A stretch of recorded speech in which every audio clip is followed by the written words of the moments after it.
Magandang araw sa lahat. Ang aming club, ang Limbas Marangal Eagles Club of the Eastern Rizal Region 2 ay nakatanggap ng isang minsay, humihingi ng payo. Bakit? Ganito yon. Meron kasing mga sasakyan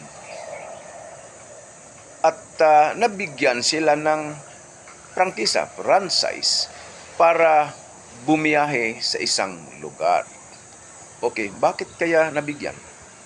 Nagbigyan dahil sila'y nag-file ng petition doon sa Land Transportation and Franchising Regulatory Board or yung LTFRB. At sa pananaw ng LTFRB ay ayon naman sa batas ang kanilang petition.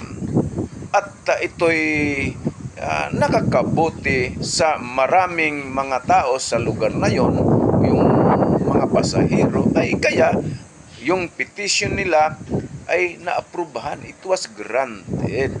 Ngayon, magbibiyahe na. Ito na. Nung magbibiyahe na, ay kinukontra ito ng mga iilang tricycle drivers sa kadahilanan na ang pagbiyahe ng mga sasakyan na ito ay kabawasan ng kanilang pang-araw-araw na kita. Okay. Pero tama ba? Siyempre mali. Dapat kayong mga tricycle drivers o association ninyo, dapat nung mag-file ng petition ito sa LTFRB, itong mga sasakyan na to, ino-oppose ninyo, ay kinokontra ninyo. Hindi nyo naman kinokontra. Okay? Kaya nagkakaroon tuloy ng prangkisa. Ngayon, haharangin ninyo ang pagbiyahe sa paanong pamamaraan. Sa pamaraan ba ng dahas, pananakot, or threat, or intimidation? Well, nasa sa inyo. Kung gusto ninyong gawin nyo. Bakit? Merong kaukulang kaparusahan yan. Maaring aristuhin kayo agad-agad habang ginawa nyo yung pangaharang by force or intimidation. Parang aristuhin kayo agad, ikulong at natural kakasuhan. O kaya, hindi kayo na-aresto, kakasuhan kayo ng mga concerned parties.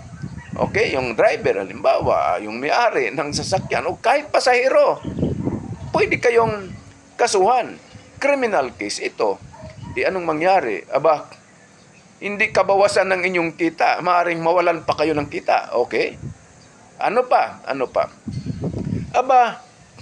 Kayo'y mga operators, drivers ng tricycles. Siyempre, meron kayong prangkisa sa local government units sa isang city meron.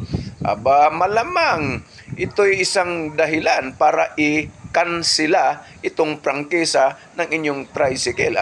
Wala na talaga kayong kikitain pa. At ano pa, ito hindi ko sigurado. Ground ba ito for cancellation ng driver's license? Yung hindi ko sigurado, baka magreklamo din sa LTO para makansela itong driver's license ninyo. Wala na kayong hanap buhay. Huwag niyong idahilan na mabawasan ang inyong kita. Dahil yung mga pasahero naman din ay naghahanap buhay din yan, right? Hindi lang yung driver ng mga sasakyan, hindi. Yung mga pasahero, naghahanap buhay din yan. Nagtitipid din. Lalo na sa mahal ng pamasahe.